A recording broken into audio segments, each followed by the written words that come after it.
who's a representative in the New Mexico House District number 15. And again, I'm Eric Knapp, and I'm the chairman of the ABA Young Lawyer Division's Civic Engagement Committee. And thank you, Dave, for being with us today.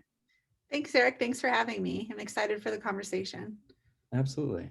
I want to start out with your story for choosing to run for office as a young lawyer. Sure. So, my story starts in 2016. Like many others, I became politically involved after that particular presidential election. I became involved in both, local and national politics, and I found myself kind of taking on leadership roles in the Democratic Party of New Mexico. And then when the 2018 midterm elections were rolling around, I was asked to run for state representative in the office where I was in the district where I reside. Because at the time, the incumbent from that district had been in office for several terms. She was considered unbeatable. She was a member of the party from the opposite side of the aisle, and they convinced me to do it. I was at the time a very busy lawyer with my own practice, and they convinced me to do it by telling me, "Don't worry, you're going to lose. You're just going to be a name on the ballot. It's a swing seat. We can't leave it open. We'll take care of everything." And I said, "Okay, fine."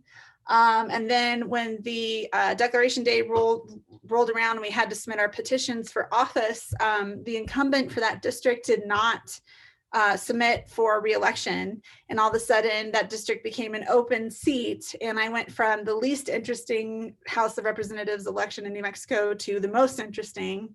And the party came back to me and said, "So remember that thing where we told you weren't going to have to do anything and you don't have to worry about it? Well, that's not true anymore. You have to run as hard as you can. You have to win this district back for us, and we're going to help you as much as we can." And so we ran a really competitive race.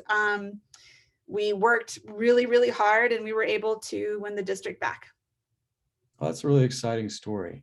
Just listening to it makes me wonder, how were you able to, I guess, be a lawyer? Were you able to be a lawyer and do this incredibly competitive campaign? And I guess, where are you today in that journey? That is the question, Eric, and thank you for asking it. So, yeah, I mean, people always talk about when I was a young lawyer, I'm not anymore, which makes me really sad. But when I was doing stuff with the YLD, we were always talking about how difficult it was to have it all, right? Especially if you're a woman and you're young in your career, you're trying to start a family, you're trying to develop yourself professionally as a lawyer, and then you have all these other, things that you're pursuing. And so the answer is you can do all of it. You can't do all of it well all of the time. I was working at a law firm when I first decided to run for office, and I decided that it would be easier for me to open my own practice so that I could better control my schedule, which I ended up doing, and that did alleviate some of the pressure. But New Mexico is actually the only state in the country that has a 100% voluntary legislature. So I don't get paid a dime for the work that I do in the New Mexico State Legislature. And so as a volunteer, I have to balance a full-time law practice while also doing this work in the legislature. And it is the most extremely trying and frustrating and rewarding and wonderful thing that I've ever done in my life. I don't know how people do this for an extended period of time without having to make some hard decisions, but it has really helped me define myself as a lawyer and someone who's really interested in public policy. And I was given the opportunity, so I ran with it. Absolutely. And maybe to go to a little bit more of the nuts and bolts of how you did this incredibly competitive campaign and then also went from private practice to solo practice. Is there any specific moments or advice that would be instructive on how to replicate your success? So, I mean, I would ask any young lawyer interested in running for office, you need to make sure your goals are really clear to yourself, first and foremost, why you want to run for office. And then you have to be ready to accept the difficulties that are going to naturally flow into your life from that decision. So running for office is really hard. You have to put yourself out there. People are going to be critical of you. People are going to say mean, nasty things about you, even though they have no idea who you are actually as a person. You have to have a thick skin. But you also have to, you have to be interested in this work. So I specialize in aviation and space law. That's what my practice revolves around. And so I found myself in this position as an aviation and space lawyer working in the New Mexico legislature. Well, the natural fit for me there was working on economic development issues that related to the development of New Mexico as a hub for commercial space work. And that merging of priorities really kind of helped me find a niche where I fit in and where I could meld the work that I was doing as a lawyer with what I was trying to achieve in the legislature. And that's the only way I've really been able to survive, not just because I'm a subject matter expert on, these issues, but also because it kept my interest. And, when it was 11 o'clock at night and I'm just getting home from legislative stuff and I still have to bill, for a client, that was the only thing that kept me going, really, because it's just balancing of two constant priorities, and you're never gonna get everything done. It's just not gonna happen. Absolutely. I guess what I'm hearing from you is make sure your passions in the legislating and work align so that even when you have to push yourself nose to the grindstone, you're still able to do that. Totally. You have to know why you're here, why you're doing it, and why you're working through utter exhaustion all the time. Absolutely. I guess, do you have any tips for surviving that kind of burnout or delegating at all? Yeah. So when you first get elected to office, you're going to try and be all things to all people. And you can only do that so often. I mean, I used to pride myself on answering every email and going to every event I was invited to. And you simply just can't, it's not sustainable to do that. So, especially in New Mexico, where people, if they don't already know that it's a voluntary legislature, they learn quickly that, we're all volunteers, we're all doing the best that we can. And we try and do as much as we can, but it's not ever going to be perfect. And you can't have that expectation for yourself that you're going to do everything. You have to learn how to delegate. I could not do any of this work without my constituent services director and personal assistant, Jill Myers. She is the one who keeps the trains running on time. She schedules me, she answers emails for me. And without her, it would just be so completely overwhelming. There's no way that I could get all of this stuff done. And just accepting, that don't let perfect be the enemy of the good. Get done what you need to get done and let go of the rest. Absolutely. That's really interesting. I guess, I don't know, could you give us some kind of estimate for, I guess, how many hours per week you were, I guess, working in the law firm and then also campaigning? Like, is it sounds like it could be potentially almost impossible. So I actually made the decision earlier in 2021 to go in-house with a stratospheric airship manufacturer that I had taken on as a client with my law firm, but I guess they liked me or something. And so they asked me to come on board as an employee. And while that helped somewhat, it kind of also didn't, because all of a sudden I had the expectations and scheduling of being an employee again. But it's, you've got to just communicate with the people that are depending on you to get stuff done. And you also have to, again, have realistic expectations. And so once I went in-house as a general counsel, always making sure that my employee knew that I was, I had legislative obligations, that I was going to work 40 hours plus a week or more. And I would get stuff done when I could get it done, but it may not necessarily be between the hours of 8:30 and 6 every day, right?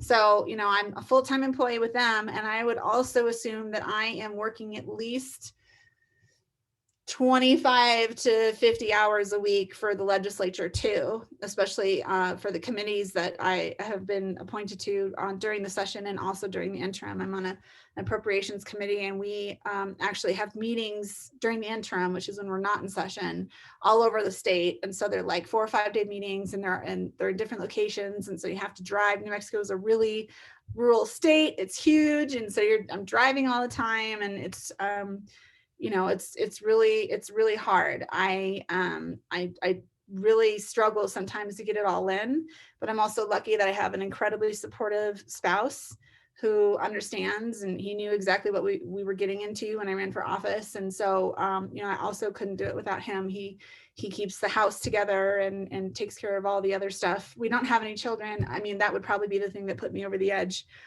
if we did, but that's how I do it. I do it with the support of my friends and family. Oh, that's great that you have The Rock behind you supporting you. And I guess what I'm hearing from you is that communication is key so that everyone that you're working with knows what exactly is going on. And I guess if conflicts come up between your work duties and then the campaign or running for office, is just communicating beforehand the best way to deal with all that? Yeah, and even then, people are still going to get mad at you. Yeah, People get mad at me all the time. I'm constantly, having to reschedule stuff because the legislature is incredibly unpredictable. And so when we're in session, that's all I can really be doing is being in session. And committees will be scheduled to start at 9, and they won't start until 3 p.m. that afternoon. And so just again, being in constant communication, reminding people that you have this obligation and that they took me on knowing I had this obligation, and then just doing the best that you can to make use of every minute of time that you have available. absolutely. And when you look back on your time campaigning and being in office, what are, I guess, maybe skills you wish you had or things you wish you knew when you started?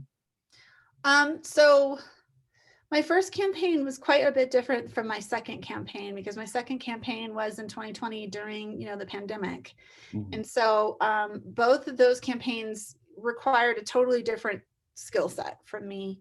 Your more traditional campaign, you're going door to door, you're talking to people, you're meeting them at community meetings, you're asking them the issues that they care about and kind of talking to them, giving them your take. And so it's much more of a social endeavor.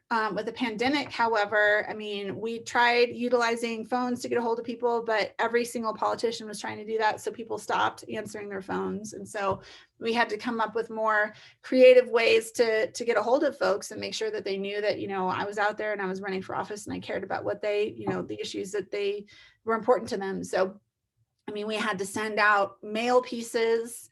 I had to raise a lot of money to make sure that we got that done because campaign mail is extremely expensive.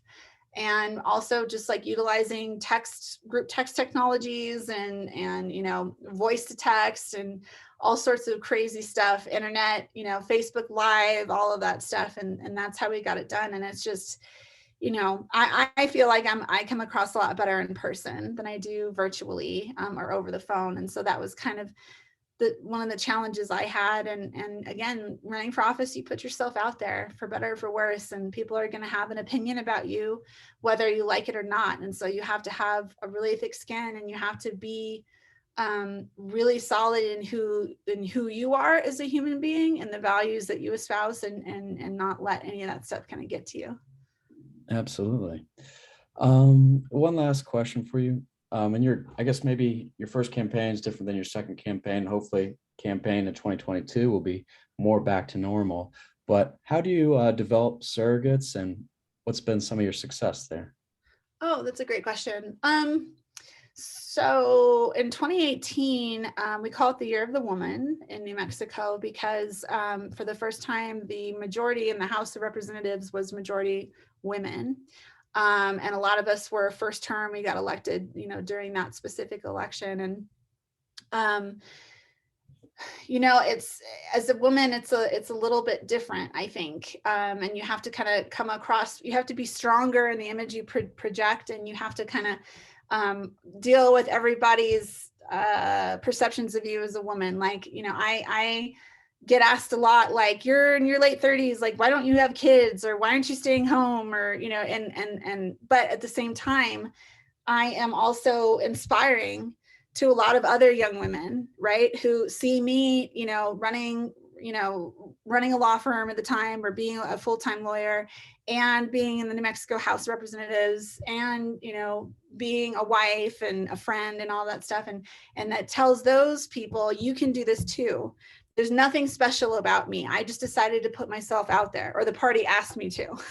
Yeah, And that, and that inspires people. I have a lot of young women in college and high school who just love me, and want to help me in any way that they can. And I know that my constituent services director feels the same way about me. She wouldn't be doing all of this work. I mean, believe me, I don't pay her a fortune to work for me. And I know she does it because she loves the work and she believes in me. And so if you're your authentic self, which is really important, then people naturally gravitate towards you. And you have to leave ego out of it. You can't be pursuing the office for self-affirmation, or or greed or any of that stuff. You really just have to have like an inherent ability and want to help people. And if you remain true to that motivation, people will automatically gravitate towards you, because those are the types of people we need in office now more than ever. Absolutely. Good to have a North Star, strong moral compass. Thank you very much for your time today, Day. I really appreciate it. I feel like I've learned a lot, and thank you very much for all your sacrifice. Thanks so much. Thanks for having me. I really appreciate it.